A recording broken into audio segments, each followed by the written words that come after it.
Bayangkan, jika Gibran benar-benar maju dan terpilih jadi presiden, apa itu masih demokrasi sehat?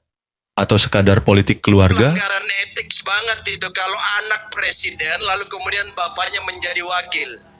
Kemudian adat ketimuran, adat wong Jawa, ini anak kurang ajar kalau dia mau jadikan ayahnya menjadi anak buah dia. Kan gitu. Jadi itu Halo sahabat sukses, kembali lagi di ruang diskusi Rakyat Bersuara. Dalam salah satu pernyataannya, Bung Rocky Gerung menyinggung isu yang ramai dibicarakan. Posisi Gibran, putra Jokowi, di panggung politik nasional. Rocky menyoroti bahwa ada fenomena baru, di mana politik keluarga mulai terlihat begitu kuat, seakan menjadi pola yang tidak bisa dihindari dalam sistem demokrasi kita.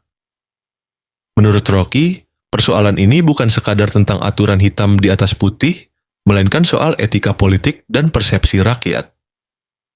Banyak yang menilai langkah-langkah politik Gibran mendapat karpet merah karena kedekatan dengan kekuasaan yang sudah dibangun sebelumnya. Itulah yang memicu pro kontra di masyarakat. Namun kalau kita telisik lebih dalam, opini publik terbelah. Ada yang menolak keras, merasa ini bentuk dinasti politik. Tapi ada juga yang berpendapat, selama tidak melanggar undang-undang, maka sah-sah saja. Apalagi aturan main di negeri ini memang membuka peluang bagi siapapun, termasuk anak seorang mantan presiden sekalipun. Di titik inilah diskusi semakin panas. Rocky menegaskan demokrasi seharusnya memberi ruang kompetisi yang sehat, bukan jalan instan karena hubungan darah. Tetapi kenyataannya, panggung politik kita kadang tak seindah teori. Nah, dari sini saya pribadi beropini. Kemungkinan Gibran menjadi presiden di masa depan itu sangat terbuka. Mengapa? Karena pertama, secara hukum memang tidak ada larangan. Kedua, dukungan politik bisa saja terus menguat, mengingat basis kekuasaan yang sudah terbangun di era Jokowi. Dan ketiga, kalau masyarakat sendiri tidak menolak lewat suara di bilik pemilu, maka peluang itu akan menjadi kenyataan. Apakah itu baik atau buruk? Jawabannya kembali pada rakyat. Kita yang menentukan arah demokrasi.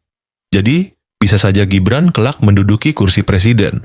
Bisa saja skenario itu terjadi karena faktanya memang tidak ada aturan yang secara jelas melarang.